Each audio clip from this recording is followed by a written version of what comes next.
approximate model of Makkah during the lifetime of the Prophet Muhammad. Blessings and peace be upon him. This is Makkah al-Mukarrama, the center of the universe, the jewel of the earth and its best land. It holds within its sacred precincts the following landmarks: the Holy Kaaba, the sacred house of God, whose foundations were laid by the Prophet Ibrahim, peace be upon him. It is narrated that the Kaaba is aligned with the frequented house in the heaven that the angels circumambulate.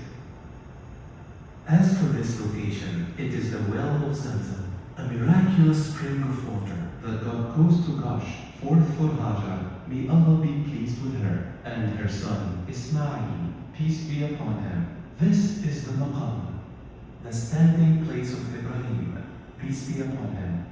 It is the stone block where Prophet Ibrahim, peace be upon him, used to stand while raising the foundations of the Kaaba, assisted by his son Ismail, peace be upon him.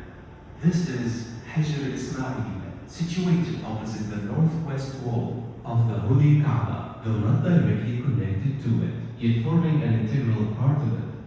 This is a Safa Mount, from which the Sa'i of the rites of Umrah begins.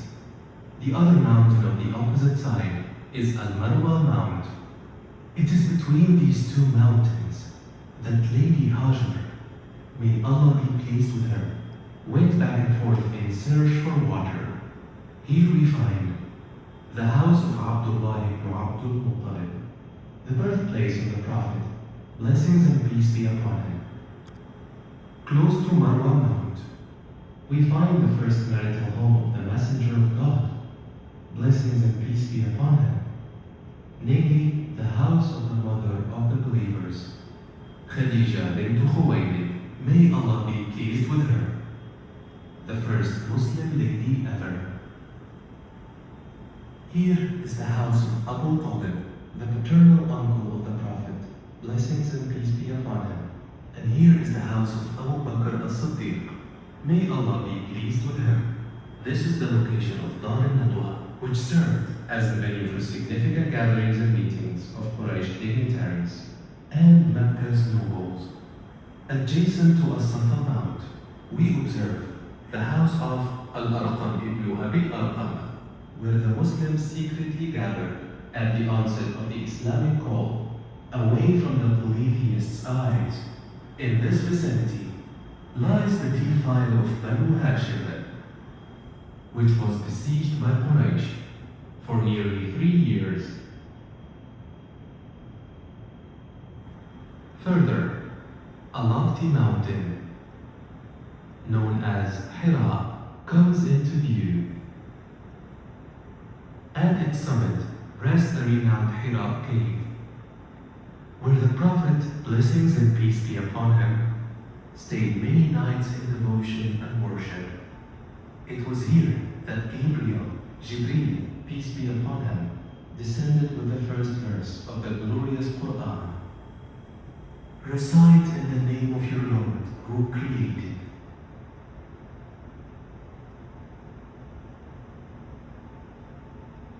In the southern part of Mecca, we find the majestic mound of Thawr, harboring the Thawr cave, where the Prophet, blessings and peace be upon him, and his companion, Abu Bakr as-Siddiq, may Allah be pleased with him, sought shelter. After 3 days inside the cave, they embarked on their journey northward to Medina.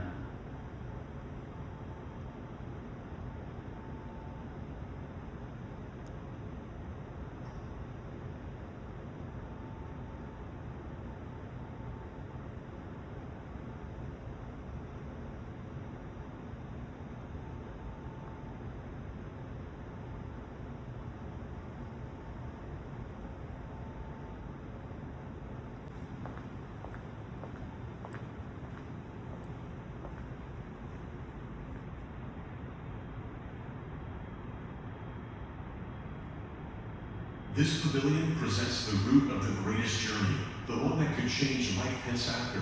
It maps the route used by the Prophet, blessings and peace be upon him, during the migration from Makkah to Madinah. and the key incidents that took place during that journey, as well as the most important stops that the Prophet, blessings and peace be upon him, has made on his way. Now that the journey is over, we arrive at Medina, the good city. Let us explore its main landmarks during the Prophet's lifetime at the Prophet, blessings and peace be upon him, as if you were with him in Medina, Pavilion.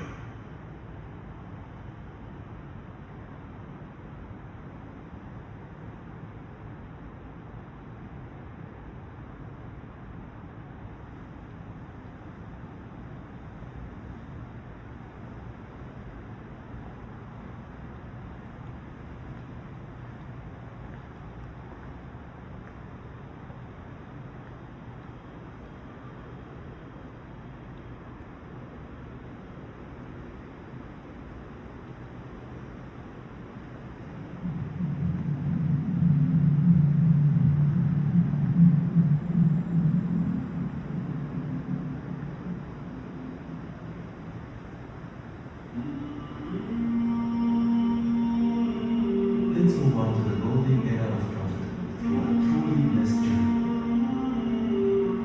The Prophet, blessings and peace be upon him, arrived in Medina on Monday, the 18th of Rabi'ul.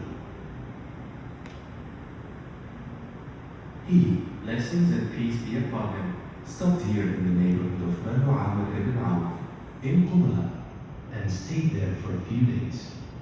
During his stay, the Prophet, blessings and peace be upon him, laid the foundation of the first mosque in Islam, now known as Quba Mosque.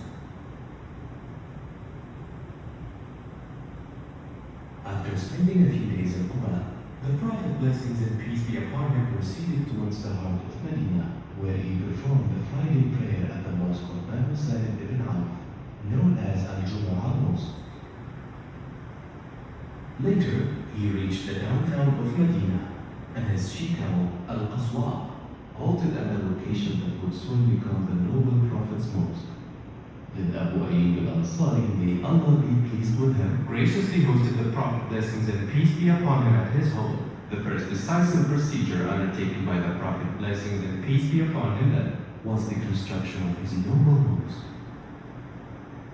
Several months later, the Prophet, blessings and peace be upon him, built the chambers of his wives, the mothers of the believers. Here lies the chamber of Aisha, may Allah be pleased with her, and here is the chamber of Sauda bint Zara, may Allah be pleased with her, and here is the chamber of Hafsa, may Allah be pleased with her, and so forth. Each time the Prophet, blessings and peace be upon him, married a woman, he would ensure the construction of a dedicated space for her, situated to the east of the noble Prophet's mosque.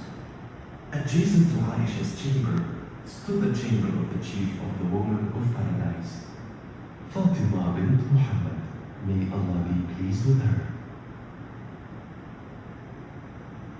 As for this location, it holds historical significance, as it was the backdrop of the Battle of Uhud, fought at the base of this great mountain, the Mount of Uhud. The Prophet, blessings and peace be upon him, affectionately remarked about this mountain: Uhud is a mountain that loves us, and we love it. Nearby in this area, we see the mountain of Ar-Rumah, the archers, where on the pivotal day of the Battle of Uhud, the Prophet, blessings and peace be upon him, strategically directed the archers to hold their positions. There, adjacent to this area, we see the cemetery of the martyrs of Uhud. May Allah be pleased with them. As for this mountain, it is Mount Ayr, about which the Prophet, blessings and peace be upon him, remarked, Medina is a sanctuary, and its sacred precincts extend from Ayr to Thawr. As for this dividing line, it marks the location where the trench was dug on the day of the Confederates, Al-Ahzab. It was approximately 5 kilometers in length, with a width of around 9 meters, and a depth exceeding 5 meters. This is the cemetery of Al-Baqiyah, which cradles the majority of the Prophet's wives, family members, and revered companions. May Allah be pleased with them. Here is the house of Abu Bakr as-Siddiq. May Allah be pleased with him. And here is the house of Uthman ibn Affan. May Allah be pleased with him. And and that is the house of Abdul Rahman ibn Auf. May Allah be pleased with him.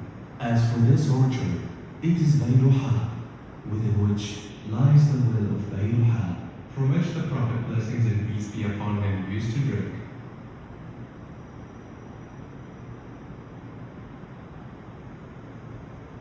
This is the Saqifa of Banu Sa'ida. This site served as a gathering place for senior companions, may Allah be pleased with them, to engage in consultations and discussions on crucial public matters, such as the selection of a caliph for the Muslims after the demise of Prophet Muhammad, blessings and peace be upon him.